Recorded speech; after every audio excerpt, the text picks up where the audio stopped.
Ladies and gentlemen, please take your seats. The program is about to begin. At this time, please turn off all electronic devices. Please refrain from using flash photography during the program. Thank you.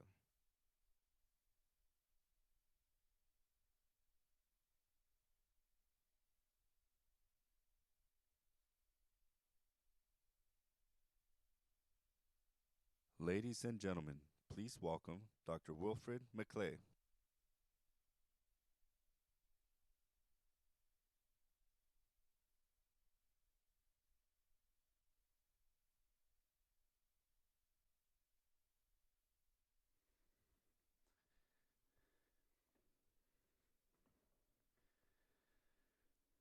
Good morning, everybody. Welcome to the Ronald Reagan Presidential Library. My name is Tony Penny, and I have the honor of serving as the Chief Learning Officer for the Ronald Reagan Presidential Foundation and Institute.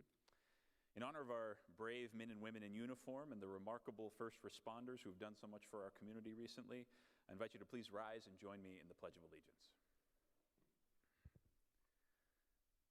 I pledge allegiance to the flag of the United States of America and to the republic for which it stands, one nation, under God, indivisible, with liberty and justice for all. Thank you very much. Please be seated.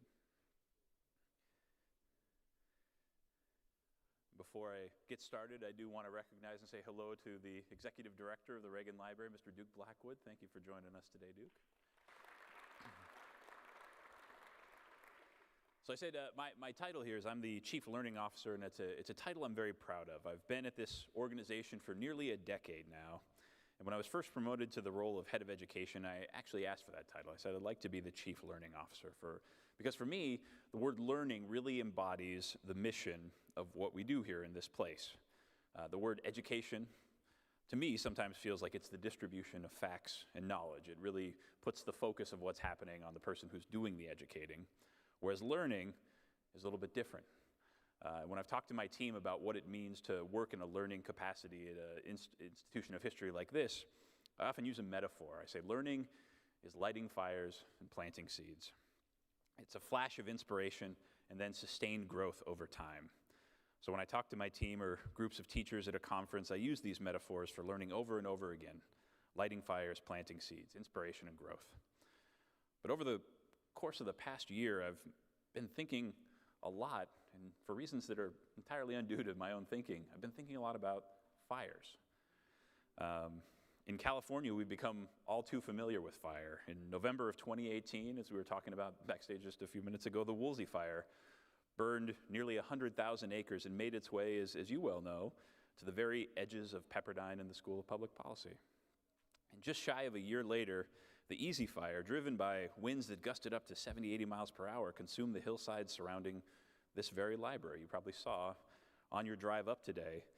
It made it all the way to the entrance gates, to the parking lot, within a stone's throw of the Air Force One Pavilion. And just like Pepperdine, through some wonderful combination of divine grace and heroic firefighting, and here, heroic goats who ate the brush months ago, we emerged relatively unscathed. As you drove up, you might have noticed the hills surrounding the entrance to this library look a little bit more like a moonscape than a Southern California hillside. Trees that were burned in the fire have been cut down and removed. And our team was meeting earlier this week to talk about what comes next. Well, I'll tell you, it's not going to happen quickly, but over the course of time, we're going to plant. We're going to replant those trees. Where the trees have been burned down, we're going to plant new ones, and their roots are going to dig deep into that soil, and they're going to grow. And we're not going to give up here because the fire got too close, but because this place stands for something, just like Pepperdine stands for something. Here, this is a place that stands for a man, our 40th president. It stands for a particular chapter in the broader story of America, something our speaker today knows a thing or two about. And perhaps more than either of those, it really stands for the indomitable spirit of the American people and the ideas that make Ronald Reagan's America, quote, this experiment in liberty, this last best hope of man. You see, President Reagan also knew a thing or two about planting. In 1972, he and Mrs. Reagan visited the Pepperdine campus. well, it wasn't the Pepperdine campus at that point, it was just the hills of Malibu, and they went and they planted a California redwood tree, which I was just looking at a picture in the Pepperdine archives not too long ago, and at the time, the redwood tree came roughly up to the waist of President Reagan. And then you click next, and it shows many years later that this redwood has grown to about 40 feet high, which I think our 40th president would find that number appropriate. So in his farewell address to the nation, President Reagan said, "An informed patriotism is what we want, and are we doing a good enough job teaching our children what America is and what she represents in the long history of the world?" Those of us who are over 35 or so years grew up in a different America. We were taught very directly what it means to be an American, and we absorbed almost in the air a love of country and appreciation of its institutions. Well, our friends at Pepperdine are doing their part to help craft the informed patriotism President Reagan knew we needed through their work at the Public Policy School and beyond. And our speaker today is doing his part to teach about what America is and what she represents in the long history of the world. So on behalf of our team here at the Reagan Foundation, welcome to you all. You've got a great day of learning ahead. And with that, I'm going to bring to the stage my friend and a good friend to us all here at the Reagan Library, Dean of the School of Public Policy, Mr. Pete Peterson.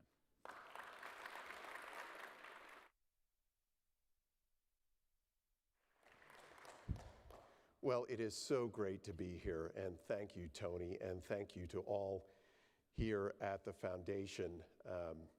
You're right to say, and I didn't think about it until the drive up here, that we do have a number of shared experiences. I wish we didn't share the experience of the fires, but we're so glad, and I know many of you, this is my first trip to the library since the fires, to see how close it came.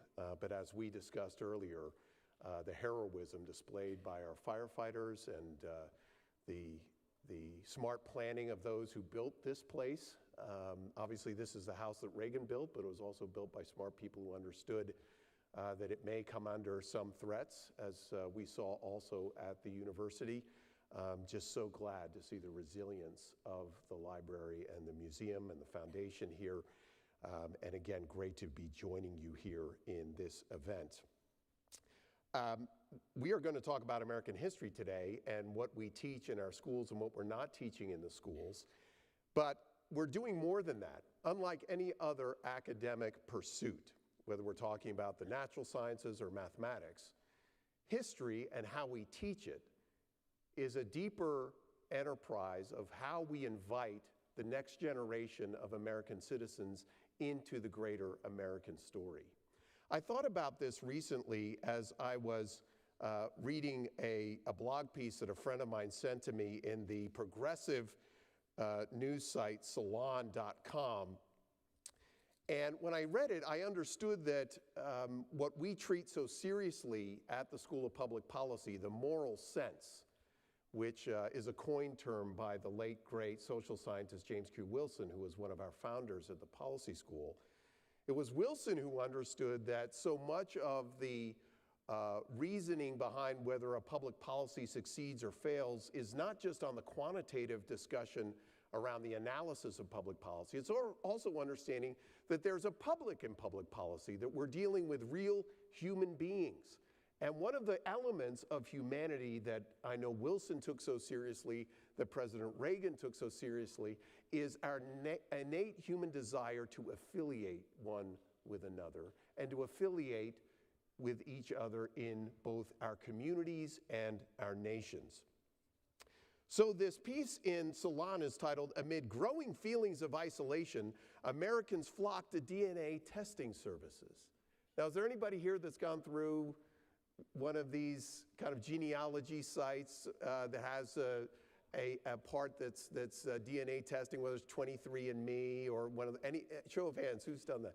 So one of the interesting things is this has become a national phenomenon for Americans. It's amazing to see the growth of popularity of these sites.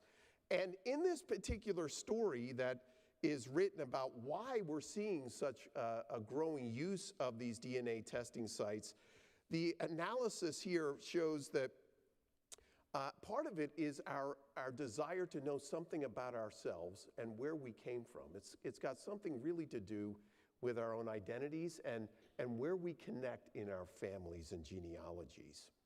And so at one point in this article, the writer talks about the fact that the rise of popularity, I'm just going to quote from briefly this paragraph, the rise in popularity could also be linked to the loneliness epidemic in America.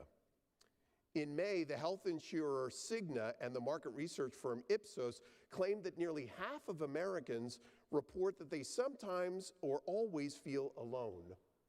Depression is also partially on the rise, especially among young people.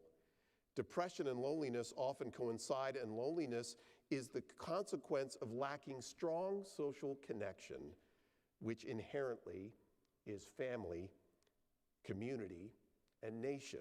And I just conclude with this, quote, I do think that the rise in popularity of genetic testing and genealogy sites is a reflection of our collective sense of loneliness, said psychologist Natalie C. Theodore. I thought about that, and what the article goes on to make the argument for is the reason that we're sensing this sense of loneliness and disconnection from our national identity and our community identities was because of course, radical individualism enhanced by overweening capitalism. This was our problem, right? But I have another argument, and this argument is buttressed by some of the recent survey. I don't know if any of you saw the survey recently from Gallup looking at Americans, the pride that Americans have in their nation. And reported back in July, they do this on an annual basis going back to the early 90s. In the 2019 survey, Americans reported the lowest level of patriotism that Gallup has ever measured in the 20-something years of doing this. And in the two categories that showed the lowest levels of patriotism or pride in being American were self-described liberals and those in the 18 to 24 age cohort. Now, my argument is that part of the reason why there are these low levels of patriotism or pride in the country is that this is what we've been teaching in Americans' elementary and high schools for decades now. We shouldn't be surprised that we see Americans in the 18 to 24 age category feeling low levels of pride in being an American when those Americans have been taught in certain ways that the founding was essentially the original sin. And this is what makes this work that Dr. McClay has done so very important.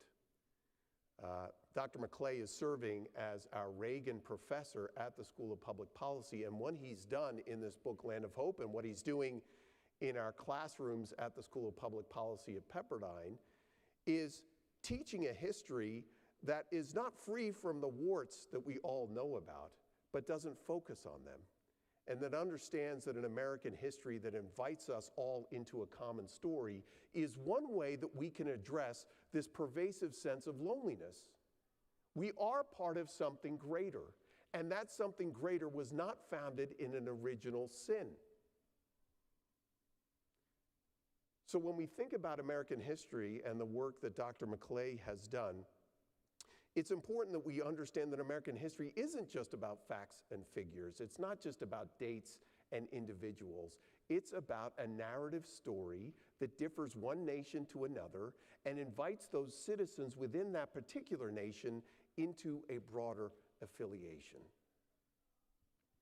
Dr. Bill McClay, as I said, is serving this academic year as our Ronald Reagan Professor of Public Policy at Pepperdine. He regularly serves as the G.T. and Libby Blankenship Chair in the History of Liberty at the University of Oklahoma. He is the author of several books, including his recent best-selling history textbook, Land of Hope, which he'll be signing after this morning's talk. Please join me in welcoming a gentleman, a scholar, and a dear friend, Dr. Bill McClay.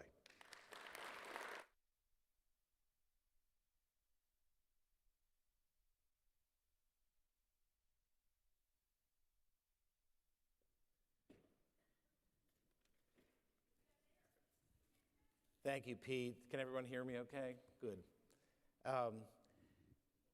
That was a wonderful introduction. I feel as if I can't possibly live up to it. But he said very well, and the DNA analogy is something I'd love to be able to think about, and I may recur to that in my comments, but there really is something to that there's a way in which, in a less than adequate way, that activity represents, for some people, not for all you who raised your hands, of course, an attempt to reach back to a past that people sense ought to be part of the equipment they bring to life, but that they don't have. So it's wonderful to be here. This is a very special place. I'm almost tempted to say sacred place, but I love the Pepperdine School of Public Policy. I spent a year there 10 years ago, and I've been just itching to come back the whole time. And my wife, Julie, and this time we have my mother-in-law, Barbara Holt, who we refer to as the Empress. So be careful with her. She's very powerful. So it's wonderful to be here. It's wonderful to have the honor of speaking in this hall and in this building. I think Pete actually has said pretty well why I wrote the book. I have a concern that's been growing in the 30-some years I've been teaching with the rising generation, with what they're learning, with the view of America that they're taking away from the increasingly inadequate textbooks and mode of instruction that they get in our schools. They lack a sense of the past, and the past as something that is part of them, something to which they are connected. They don't not only lack a factual connection to the past, they lack what I call historical consciousness. That is an awareness of the immanence of the past in the present, the way that the past enters into the very texture of their lives. I'm reminded of a few years ago, the National Endowment for the Humanities, which I have a long association that had not yet begun at this time. They came up with a signature project that they called My History is America's History. This was back in the 90s. My History is America's History. And the idea was to encourage an interest in American history by taking sort of the localized ethnic or regional or whatever stories that people had, and weaving a sort of tapestry, which of course never happened, never quite came to that, out of these stories, that somehow America would be the sum total of the individual stories that its people brought to the task of conceiving the nation. And I actually wrote a little piece at the time objecting to this, saying, no, this is not what we need to be doing. What we need is America's history is my history. It's a sort of John F. Kennedy-like reversal. Ask not that my history be America's history. Ask that America's history be my history. In other words, what we need to be inculcating in young people particularly is a sense that overriding, like an umbrella, like an encompassing framework, their stories is this larger story, this larger narrative of America, and that they need to see their place in it and participate in it, feel a sense of membership in that history. So America's history is my history. Alas, nobody at any age was persuaded of this, and no great tapestry of individual lives making an American story ever came out of the project. Thinking about the issues that Pete raised so eloquently, I want to read you, if you'll forgive me, I'm going to read from the book several times in this talk. I hope it's not out of laziness on my part, but an effort to try to give you a sense of what I've tried to do with the book and the way I've written it, because I've really written it with high school students, bright high school students, but high school students, the kind of high school students about to take the AP US History exam in mind. Turns out that a lot of people have been able to relate to that style of writing. I've had to shed the way I write as a professional historian, which is probably a very big improvement to shed that. But I knew I couldn't indulge myself in that luxury in writing a book like this. I had to communicate. So let me read to you the epigraph of the book. Usually epigraphs are pretty forgettable. But this one is, I think, unforgettable. And I certainly have never been able to forget it once I first read it. It comes from John Dos Passos, the American novelist, a very interesting guy who was a hard left radical in the 1910s and 20s, and underwent a kind of sanification or conversion in which he moved in the rightward direction over the course of his life. And this was written in 1941. So a year, I mean, we think we have a tense time right now. Remember what was going on in 1941. Hitler was in control of continental Europe. There was just the frail outpost of Great Britain standing between him and the domination of Europe entirely. The United States was not officially in the war, but we were actually fighting it out in the North Atlantic, knew that the Japanese were likely to be a problem. So very tense moment. The United States on the verge of entry in the greatest war of human history. So he wrote at this time these words: "Every generation rewrites the past. In easy times, history is more or less of an ornamental art.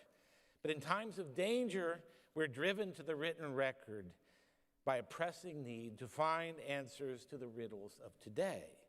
We need to know what kind of firm ground other men belonging to generations before us have found to stand on. In spite of changing conditions of life, they were not very different from ourselves. Their thoughts were the grandfathers to our thoughts. They managed to meet situations as difficult as those we have to face, to meet them sometimes lightheartedly, and in some measure to make their hopes prevail. We need to know how they did it." As good as that was, there's even better coming here. It's a long quotation.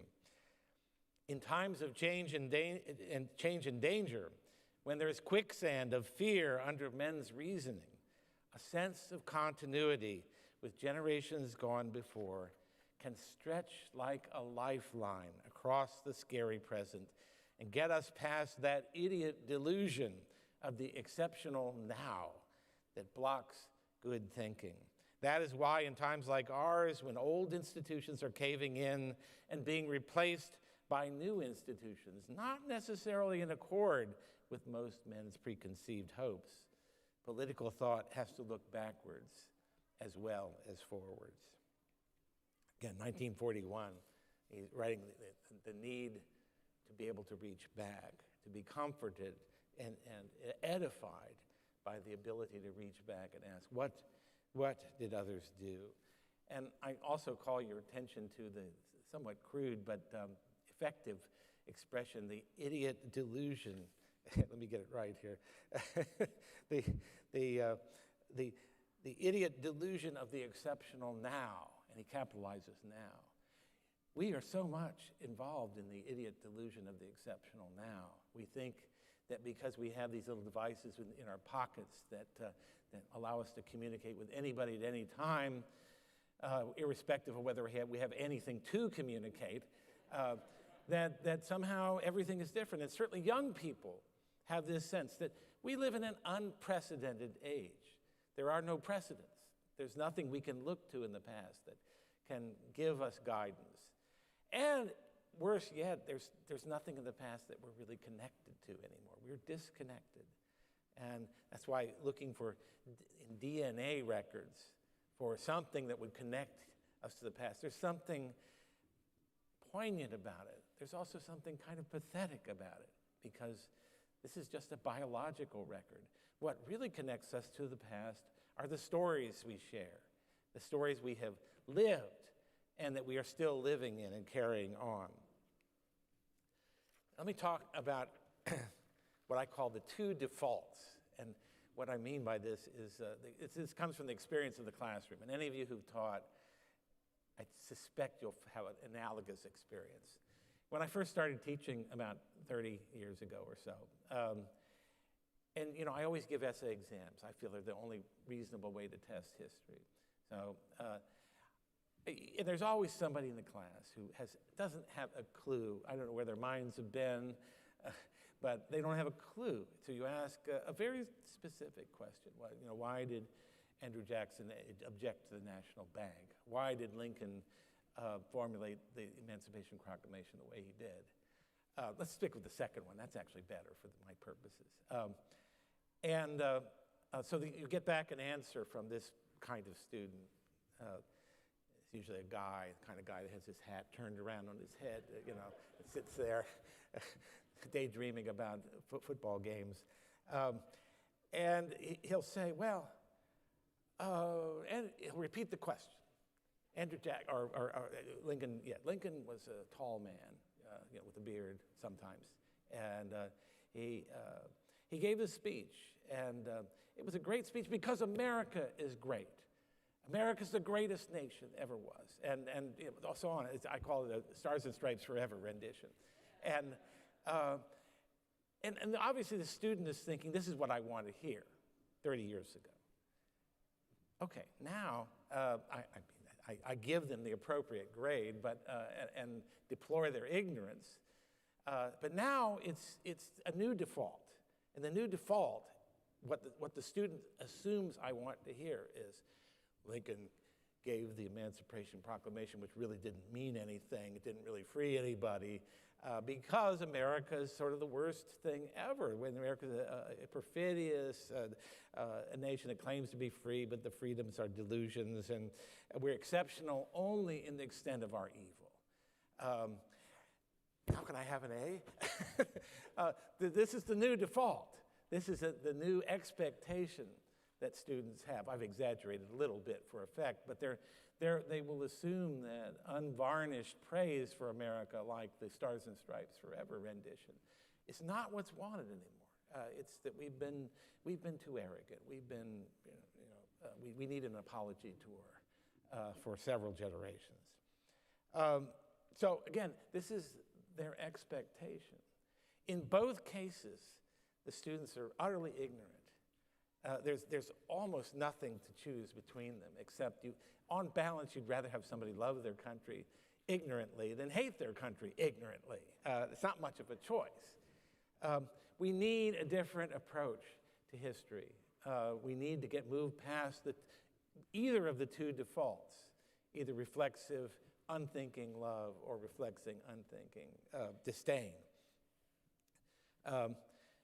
We need to recover a sense of the grandeur and sweep of the American story, including its coarsenesses, including its failures, but never missing, I think, the essential thing that I've tried to capture in my title, the aspirational quality. This may well be the most aspirational country in the history of the human race. To be aspirational is not the same thing as having achieved all of our aspirations. To be a land of hope may sometimes mean being a land of disappointment. We get, as we say, we get our hopes up. And if we can't achieve everything we set out to do, we can't always live up to the high standards that we set for ourselves.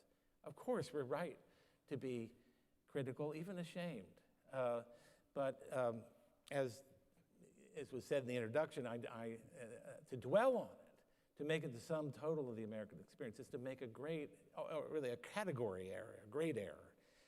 So also understand history is not invariably a morality play. If you think of, in terms of telling the history of your own family, which there's the good, the bad, and the ugly in every family. But the story is what it is. And you tell the story, and you own the story because it's your family. Even the negative parts. You don't go down the list and say, well, I give Uncle Ernie an 8 on a scale of 10, but I give Aunt Irma 5 or 4 or 3. No, you don't do that. At least I hope you don't. So it's not just a morality play, but it is our story. And there's a way existentially we need to embrace that story, to be whole. The pathologies that Pete described in his introduction are certainly a result of being, as the old story that I think they probably don't read in school anymore, the man without a country. These are the pathologies that come of that. I'd also add we need a unifying story, and this I don't think we need to create one. We need to discover it. We need to restore it. It's there. We don't need to create a new narrative of America. We need to recover the old narrative with suitable embellishment, improvement, complexity in some cases. But we're never going to achieve anything together as a nation if we don't have a more cohesive sense of our nationhood than we do now. I mean, we're not going to be able to solve problems like the provision of adequate health care for all Americans if we don't believe in the nation, if we don't believe and have a willingness to make sacrifices for others, in the faith that there's a commonality that is worth saving, worth working for, and not just take the word of bureaucrats in the National Health Service or some equivalent that we know what we're doing. We know we're doing this equitably. Shut up. That's a recipe for tyranny without a sense that there is a national effort and a national cause in which we're involved, a common story. I also think, and this is a little bit heretical, I'm being heretical all through this actually in terms of the historical profession. I think something that we do too little of and yet is also overrated at the same time is critical thinking. Everybody praises critical thinking. It's one of the ways that you can get around saying, well, we need to study history because America has a great story and people need to know that story. And people are embarrassed to do that. They don't want to do that. It fosters critical thinking. That's the escape hatch to, we're not propagandizing people. We're not trying to sort of force them to be patriots. Yeah, look, I'm all for critical thinking in moderation, but what we don't do is, and there's not a good word for it, so I'll have to use a rather anemic term, appreciative thinking. That is to learn to look at something that is beautiful, that's admirable, that's noble, and appreciate that in it. To first and foremost, before leveling a criticism, yeah, but it's not inclusive, it's not blah, blah, blah. Well, first of all, first thing, to have an appreciation of the weight and meaning and value of things, and of the many noble things that surround us, even if they come from people of partial virtue. I don't know anybody who doesn't have partial virtues.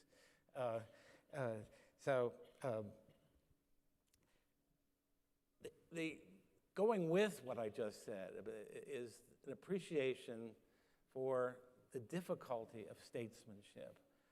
There's so much Monday morning quarterbacking in historical writing from people who couldn't administer a pencil out of their desk. And to look sympathetically at the tasks of statesmen. I'm going to read you a passage where I talk about Lincoln a little bit in this regard. It's something that ought to be part of historical study, particularly for young people, so that they don't develop this sort of snide attitude that, well, here's the adult world letting us down again. If we could just run things, it would all be perfect. Well, you don't know much about running things yet. Let's see how hard it is.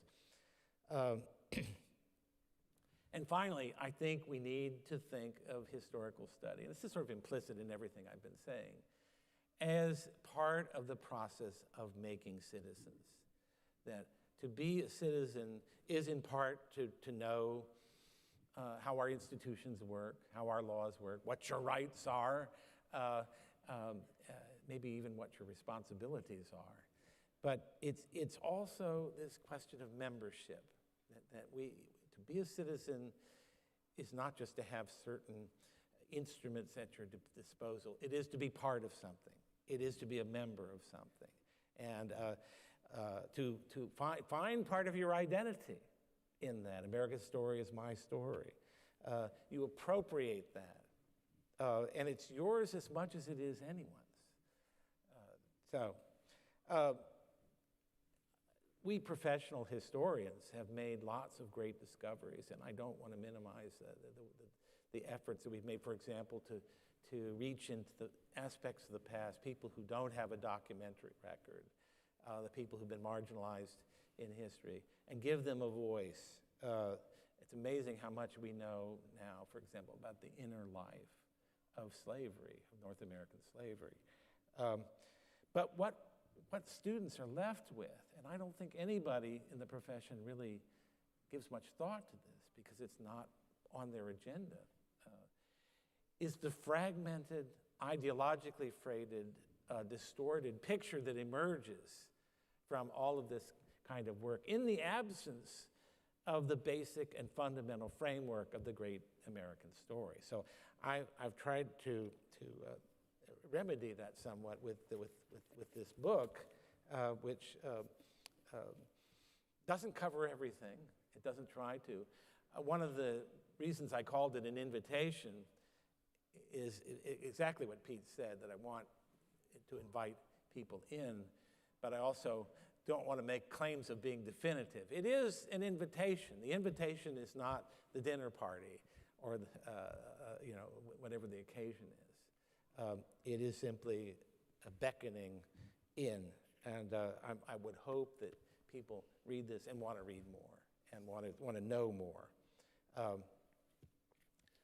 Okay, so, but then why did I write a textbook? Why did I do this? Why did I stoop to writing a textbook?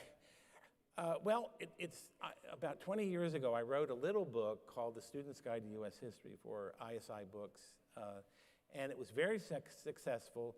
I still today get mail about it all the time. I mean, really, there was a period when hardly a week would go by when I wouldn't hear from somebody saying, oh, this is a great thing. I've been so helpful to me, teachers, students, others. But they always complained about the same thing. I never recommend a textbook. It's a little 100-page book, and it has a bibliography in it, but it does not mention a textbook or recommend a textbook. And I wrote back to every one of these people, hundreds of people, and said, well, I can't recommend a textbook because there's no textbook I feel comfortable recommending. I give them 4 or 5 books that are pretty good in covering large swaths of American history, but it never occurred to me I ought to be writing that textbook whose absence I bemoaned. Funny thing about that, it's easier to complain than it is to do something about the problem. And then 2014, the College Board, which is the organization that administers advanced placement examinations, came out with a revision, including advanced placement in U.S. history, came out with a revision of their standards that was really a radical change from the past. They had it was a much more detailed instruction to teachers as to what they could do or what they should do in their classes. And at the same time, omitting mention of George Washington, James Madison, the Constitutional Convention, and so on. It was a kind of ideological assault, if that's not too strong a word. And a number of us were alarmed by that. We wrote a letter signed by over 200 people, including some very distinguished people, urging the College Board to change its evil ways. We didn't put it that way, and they did. They never acknowledged the letter, but they went back mostly to their previous standards. But the revisions they've done in European history are similar in character, and those have not been rolled back. And I think we can see where this is all going. So I began to get people saying to me, well, we really need a new textbook. And I said, yeah, I hope you find somebody. Because And finally, the publisher of Encounter Books, which published this, called me on a Sunday afternoon, and I was in a weakened condition, and he made me an offer I could have refused, but I sometimes thought I should have. After I hung up the phone, my wife said, "What have you done?" But I'm very glad that I did it. A few more things about the book. It is swimming upstream in a number of ways. First of all, because it's a book. And that may not seem, well, you laugh knowingly, maybe you know exactly what I'm talking about. Pearson, one of the big three textbook publishers, is moving towards having all their textbooks online. It's strictly digital only. They haven't done that yet, but it's only going to take a year or two, and they're clearly headed in that direction. All their textbooks, including history. And of course, you can see certain advantages to that in terms of updating, and students won't be buying books anymore. The schools will be buying access to the databases. So they won't have a possession on their shelf or even a file on their computer representing American history. I think this is a big mistake. I think it's actually a business mistake for Pearson, but I think it's a big mistake to move away that decisively from the printed word. There's an awful lot of data out there indicating that young people do not learn as well from reading off a screen as they do from reading off of a printed page. I mean, it's not ambiguous at all. The data's there. And yet we plunge ahead and let the techno wizards sell us their products and dictate the way we teach and the way we learn or fail to learn. So it's a book. The written word remains. That was the litera scripta manit. That's the saying of printers in the early days of printing. Also, it's not a book that was written by committee. I wrote every word.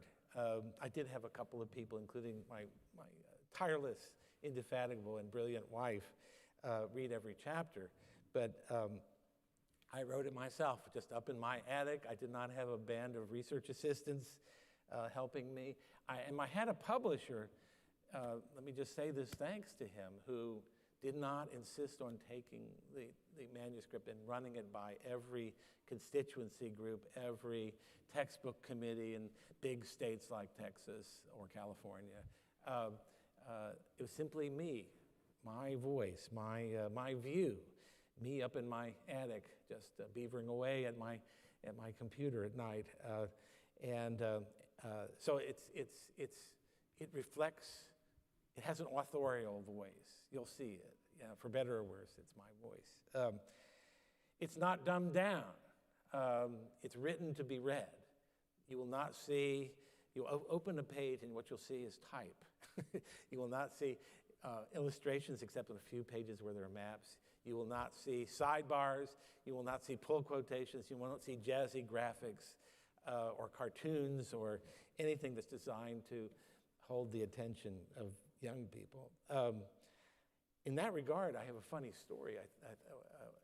I showed parts of it to some of my colleagues at my university and elsewhere. And the reaction of all of the professors was, "Oh, the reading level's too high here. This is not going to work. You're going to have this thrown right back at you."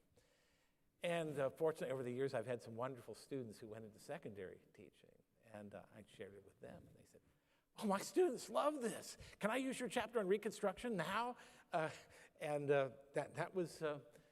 That told me something, that I was dealing with people who had lowered their expectations of what students can do to the cretinous level, and lo, they behave like cretins. So give them a readable text, something that will be interesting, that will have stories. I have lots of little biographical Phillips thrown in, and try to hold their attention as you would in a classroom lecture.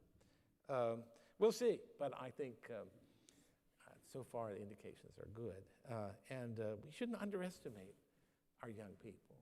We do chronically underestimate them. I'm actually becoming allergic to this sort of, well, what do you expect from millennials, this kind of talk. Partly I have 2 children who are millennials, but and I know they're almost, I'm frightened of the day they discover they're smarter than me. So let's not, now thematic distinctives. I think they're all in the title. This is not a conservative book. It's not a liberal book. It's not it's not a reactionary book, but it doesn't take an ideological stance. But there are some distinctives. And I think they're all contained in the title, which was the first thing I wrote. Usually an author will write the title last or well onto the process. I wrote out Land of Hope and pinned it to my computer monitor until it fell off, which I tried not to take as a sign. But I thought that captured what I wanted to say and communicate about American history. But first, land. It's a land of hope. Land, America is not just an idea. This is a very popular notion now. America is an idea. It's not a country, it's an idea. There's a limited degree to which I can go along with this idea business. There's a wonderful saying, an emigre political scientist, Peter Schramm, whom I think some of you know, or knew, he's no longer with us, used to say, my father always said that we were born Americans, we were just born in the wrong country. I always loved that. I mean, that does communicate. There's something about Americanness that you find even in other places. We're not a blood and soil nation in the sort of classic European style. But we are a country. We are a country that has a history, a distinctive, a particular history. Our history is not the history of the Declaration of Rights of Man. Our history is signified by places like Arlington National Cemetery, like this place, that places that command our devotion, not because of the wonderful qualities of the American idea, or at least not for that alone, but because they are our places. They are our history. Again, the sense of that history is in part the membership of those who have done things together and have suffered together. That's why I cite Arlington. You know, Pete mentioned the fires and that regretting the fires had. Well, this is an element of common experience for people who live in this part of the world. And in fact, if I could digress for a moment, I thought when I drove up and saw how close the fires were, I have not been here since the fires.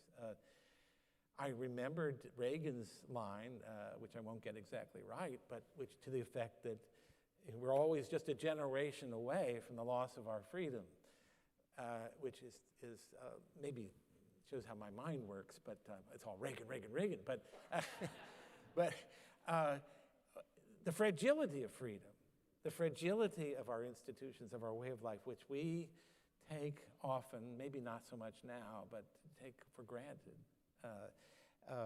And he urged us repeatedly to acknowledge the fragility of our own institutions. So that's part of our common experience.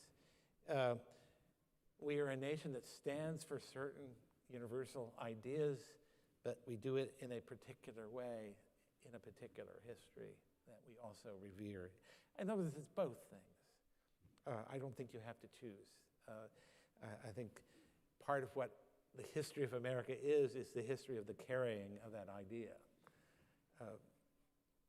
Okay, second distinctive is hope, a word that has been bruited about much lately. Obama ran for president promising hope. I see it as a characteristic of the country from the very beginning.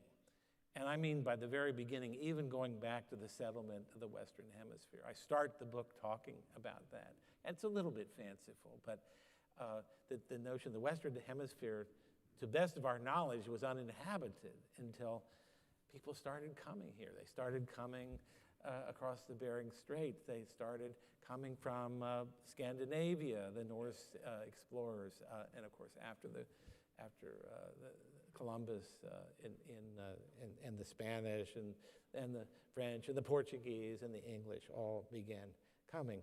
But for the most part, people came here because they were drawn by the sense of possibility, by a sense of opportunity. And in general, to say that a place is a land of hope is to say that it's characterized by people who are not, who do not see themselves as destined to merely replicate what the generations have done before, but to do something new, to make something of themselves, as we say. It sort of casually just trips off our tongue, to make something of ourselves, to aspire to something beyond the conditions of their birth. I think that's practically universal.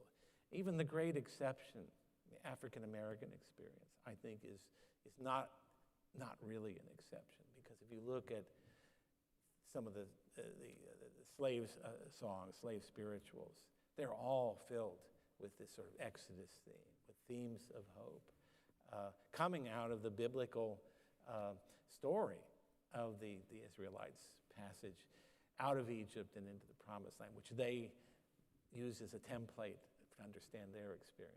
If that isn't hope, I don't know what is. So the principle of hope is pervasive in American life, that we're not merely what we're born into, although we are that too. And then finally, this notion of story. And here I want to read the first of several passages that I've conveniently forgotten to mark, but I can find it easily. This is at the very beginning of the book. I talk about why we should be concerned with stories. It's a chapter called One Long Story. And I'll skip over the part where I criticize the professional historians. You've already heard that. But the impulse to write history and organize our world around stories is intrinsic to us as human beings. We are at our core remembering and story-making creatures. And stories are one of the chief ways we find meaning in the flow of events. What we call history and literature are merely the refinement and intensification of that basic impulse, that need. The word need is not an exaggeration. Again, Pete's article. For the human animal, meaning is not a luxury, it is a necessity. Without it, we perish. Historical consciousness is to civilized society what memory is to individual identity. Without memory, without the stories by which our memories are carried forward, we cannot say who or what we are. Without them, our life and thought dissolve into a meaningless rush of events. Without them, we cannot do the most human of things. We cannot learn, use language, pass on knowledge, raise children, establish rules of conduct, engage in science, or dwell harmoniously in society. Without them, we cannot govern ourselves. Nor can we have a sense of the future as a time we know will come, because we remember that other tomorrows have come and gone. A culture without memory will necessarily be barbarous and easily tyrannized, even if it's technologically advanced. That's a sentence that bears repeating. The incessant waves of daily events will occupy all our attention and defeat all our efforts to connect past, present, and future, thereby diverting us from an understanding of the human things that unfold in time, including the path of our own lives. I often talk to my students about how the present is a prison. It's a cognitive prison. And one of the functions of history is not just to make the past useful to the present, but to free us from the hold of the present so we can think in broader and more creative and unfettered terms. So anyway, the stakes, as I'm going on with the quotation here, the stakes were beautifully expressed in the words of the great Jewish writer Isaac Bashevis Singer. And I quote, "When a day passes, it is no longer there. What remains of it? Nothing more than a story. If stories weren't told or books weren't written, man would live like the beasts, only for the day. The whole world, all human life, is one long story. And these are stories of which we're already a part. This is me now, whether we know it or not. They're the basis of our common life, the webs of meaning in which our shared identities are suspended. And then I go on to talk about the book as an invitation to the great American story. Let me just read you in conclusion here, and this will take a little while, so don't start packing your bags. I want to read you several examples. I have 4 examples from the book to give you a sense of how I handle certain things that I know people always ask me, how do you deal with slavery? What do you do with that? What about those Civil War monuments? Do you talk about that? I don't, actually, but I'm going to read you a passage that indirectly bears on that. And I'm also going to add something about Reagan because, he might be unhappy if I don't include him. So, first of all, about slavery, and I'm not going to give you the whole thing, but I really first burrow into the subject at the time of the Constitutional Convention, where the issue does come up. The possibility of abolishing slavery is there, at least theoretically. So it seemed like an appropriate place to do this. Okay, a couple of paragraphs here. By the time of the Constitutional Convention, the institution of race-based slavery was deeply enmeshed in one segment of the national economy. Despite all the ways that its very existence seemed to stand in glaring contradiction to the national commitment to liberty, equality, and self-rule. There was real bite to the mocking question fired at the Americans in 1776 by the British writer Samuel Johnson. How is it that we hear the loudest yelps for liberty among the drivers of Negroes? It was an excellent question, particularly if one kept in mind how many of the prominent founders, including George Washington and Thomas Jefferson, were themselves owners of slaves. How, we wonder today, could such otherwise enlightened and exemplary, even admirable individuals have been so blind to the fundamental humanity of those they confined? How could they have made their peace with practices so utterly contradictory to all they stood for? There is no easy answer to such questions, but surely part of the answer is that each of us is born into a world that we did not make. And it is only with the greatest effort, and often at great cost, that we're ever able to change that world for the better. Moral sensibilities are not static. They develop and deepen over time, and general moral progress is very slow. Part of the study of history involves a training of the imagination, learning to see historical actors as speaking and acting in their own times rather than ours, and learning to see even our heroes as an all-too-human mixture of admirable and unadmirable qualities. People like us, who may, like us, be constrained by circumstances beyond their control. A little bit more. The ambivalences regarding slavery that had been built into the structure of the Constitution, and I have just, before this, talked about these ambivalences. Chief among them is the fact that the word slavery is never used, which I think is enormously important. These ambivalences were almost certainly unavoidable in the short term in order to achieve an effective political union of the nation. What we need to understand now is how the original compromise no longer became acceptable to increasing numbers of Americans, especially in one part of the Union, and why slavery, which was an ubiquitous institution in all of human history, came to be seen not merely as an unfortunate evil, but as a sinful impediment to human progress and a stain upon a whole nation. We live today on the other side of a great transformation in moral sensibility, a transformation that was taking place but not yet completed in the very years the United States was being formed. Hence, it would be profoundly wrong to contend, as some do, that the United States was founded on slavery. I wrote this before the 1619 Project of the New York Times, they should have read this. And it's wrong to contend we were founded on slavery. No, it was founded on other principles entirely, on principles of liberty and self-rule that had been discovered and defined and refined and enshrined through the tempering effects of several centuries of European and British and American history. These foundational principles would win out in the end, though not without much struggle and striving and eventual bloodshed. The United States enjoyed a miraculous birth, but was not the product of an unstained conception and an untroubled delivery. Few things are.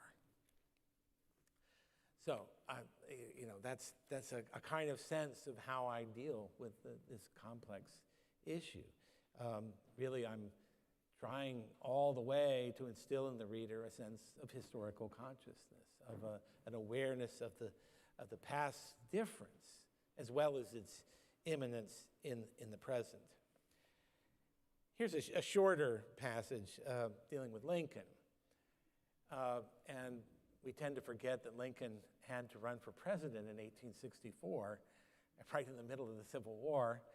And we also tend to forget that for much of the time leading up to the election, he was afraid, with good reason, that he was going to lose.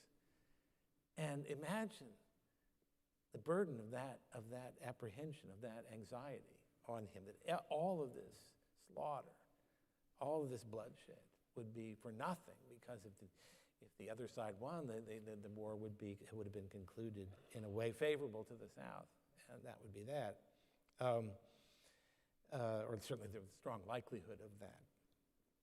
So there's a real possibility that Lincoln might lose, and it would have been, let me just start reading here, it would have been an almost unimaginably bitter pill for him to swallow, to see all his labors, all the blood spilled, all the treasury sunk into the war effort, rendered naught and even thrown away. We tend to forget about such things today. We forget or are unaware of the depth and breadth of Lincoln's unpopularity during his entire time in office. Few great leaders have been more comprehensively disdained or loathed or underestimated. A low Southern view of him, of course, is expected, but it was widely shared north of the Mason-Dixon line. As the Lincoln biographer David Donald said, Lincoln's own associates thought him, I quote, a simple Susan, apologies to Susans out there, a simple Susan, a baboon, an aimless punster, a smutty joker. He was, in the view of the abolitionist Wendell Phillips, a huckster in politics, a first-rate, second-rate man. His opponent, General George McClellan, called him a well-meaning baboon. Imagine if he'd had Twitter. And now here's the key paragraph, and I really want kids to read this paragraph. We need to remember this is how history happens. It is not like a Hollywood movie in which the background music swells and the crowd in the room applauds and leaps to its feet as the heroic orator dispenses timeless words and the camera pans the room full of smiling faces. In real history, the background music does not swell. The trumpets do not sound. The carping critics seem louder than the applause, if any.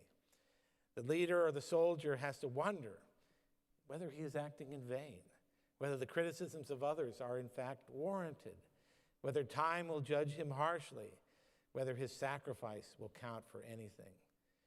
Few great leaders have felt this burden more completely than Lincoln.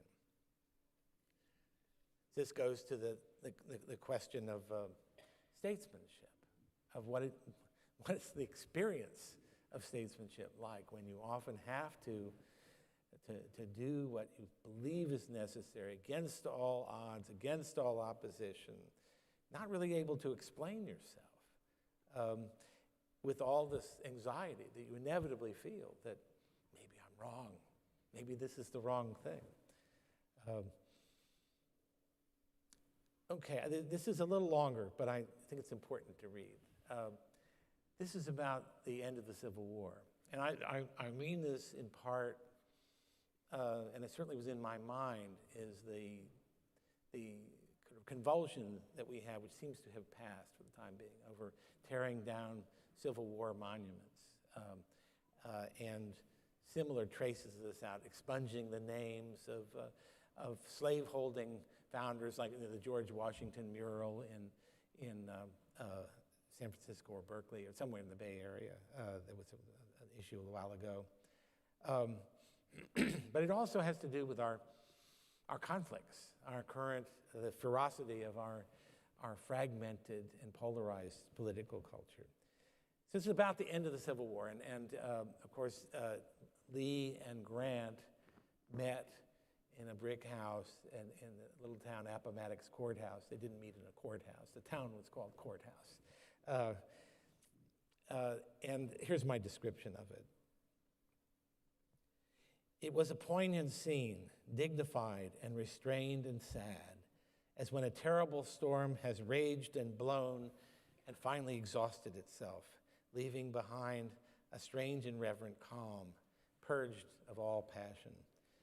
The two men had known one another in the Mexican War, but had not seen one another in 20 years. Lee arrived first, wearing his elegant dress uniform. He was soon joined by Grant, clad in a mud-spattered sack coat, his trousers tucked into his muddy boots. Grant always was kind of a fashion plate that way. They showed one another a deep and respectful courtesy. Grant generously allowed Lee's officers to keep their sidearms and the men to keep their horses and go home for the spring planting. 4 days later, when Lee's army of 28,000 men marched in to surrender their arms, General Joshua Chamberlain of Maine, who was a hero of Gettysburg, was present at the ceremony. He wrote this description, which reflects this sudden sense, strong sense of soldierly respect for the men before whom had been his mortal enemies just days before. And this is Chamberlain I'm quoting here. Wonderful passage. Before us in proud humiliation stood the embodiment of manhood, men whom neither toils and sufferings, nor the fact of death, nor disaster, nor hopelessness could bend from their resolve. Standing before us now, thin, worn, and famished, but erect, and with eyes looking level into ours, waking memories that bound us together as no other bond. Was not such manhood to be welcomed back into a union so tested and assured? On our part, not a sound of trumpet more, nor roll of drum, nor a cheer, nor word or whisper of vainglorying, nor motion of man standing again at the order, but an awed stillness, a breath holding, as if it were the passing of the dead. It's a wonderful passage, and it suggests that the spirit of the possible spirit of reconciliation that could have prevailed in the wake of that war. It's a spirit that Lincoln called for in the second inaugural address. He also, at the very last cabinet meeting he held on the day of his assassination, he said to those present, I hope, I don't have the direct quote, but he said, I hope there'll be no sort of, no end zone dancing over this, no vengeance, no bloodletting. We've had enough of that already. There's too much lording it over the defeated. I do not support that. I paraphrase, but that's essentially what he says. And that later that day, he was shot. Good Friday, April 14th. So it's all a poignant thing. But I think that coming from Chamberlain, it's a beautiful passage. Now, let me conclude. I was not going to read this, but I thought, I got to read something by Ronald Reagan here today. So, I'm over the time, aren't I? But I'm going to do it anyway. I talk about, this is toward the end of the book, of course, and I talk about the sort of revived conservatism in the latter part of the Carter administration. And I talk about the points of consensus on the economy and taxes and foreign policy and so on. And that this had found a winsome spokesperson named Ronald Reagan, whose presidential time had come in 1980 at last, after several previous attempts. And here's my brief capsulization of Reagan. Reagan was far more than just a vehicle for other people's ideas, however. Ideas never translate automatically into politics. They have to be embodied in people. And Reagan's persona gave a particular cast to the ideas he espoused. He was a superbly gifted speaker whose years as a movie actor and television performer had given him an instinctive feel for the requirements of the television age, to an extent that no politician before him, and few since, have had. His speeches were extraordinarily well-crafted and well-delivered, spiced with humor, and presented with timing that could rival that of the best stand-up comedian. He had the benefit of Hollywood good looks and a manner that was genial, witty, generous, and comforting, with none of the dour, eat your broccoli harshness that many people associated with conservatism. He had been a liberal Democrat himself in his younger days, and even when he had come to reject many of the policies of the New Deal and the Great Society, he never rejected the example of Franklin Roosevelt or neglected the great lesson of Roosevelt's presidency. A Democratic leader's essential role, above all else, is to be a purveyor of hope and a prophet of possibility. That's what I'm hoping that Land of Hope can be in its small way, as a purveyor of hope and a prophet of possibility. Thank you very much. Thank you. Thank you.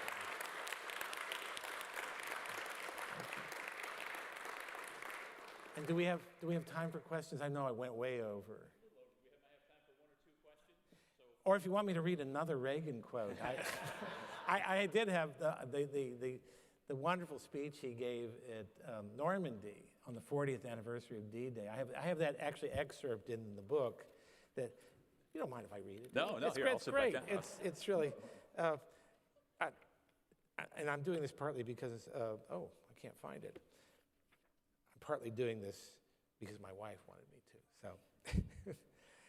So and you've all seen. I have a photograph in the book of this scene where the survivors are seated, all of them, elderly men, are all seated there, and they're out in the windswept cliffs overlooking the ocean or the channel, I guess.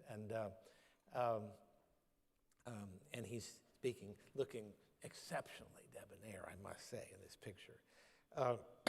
So I just have a portion of it. But it's at the end of the World War II chapter, and I thought, it's worth jumping ahead.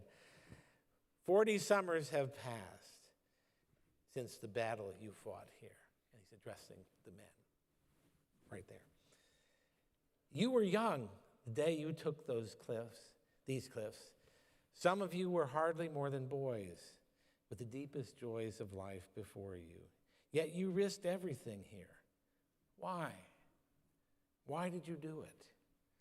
What impelled you to put aside the instinct for self-preservation and risk your lives to take these cliffs? What inspired all the men of the armies that met here? We look at you, and somehow we know the answer. It was faith and belief. It was loyalty and love. The men of Normandy had faith that what they were doing was right. Faith that they fought for all humanity. Faith that a just God would grant them mercy on this beachhead or on the next. It was the deep knowledge, and pray God we have not lost it, that there is a profound moral difference between the use of force for liberation and the use of force for conquest. You are here to liberate, not to conquer. And so you and those others did not doubt your cause, and you were right not to doubt. They don't make them like that anymore. But we're working on it at the School of Public Policy. So I think we probably have time for one or two questions. Okay. I know we have some staff with microphones. We'll start over here. So since we live here in a fairly liberal state, how do I've you, noticed that. how, how do you approach the LAUSD, et cetera, to have alternative and additional history books for the kids? Well, you know, those boys that pointed to Hawk had to go kind of like straight up a cliff, but they didn't have to approach the LA United School District. That's a really tough task. No, in terms of actually selling the book, getting schools to adopt it, that's going to be a hard slog, especially with public schools. It is going to be difficult.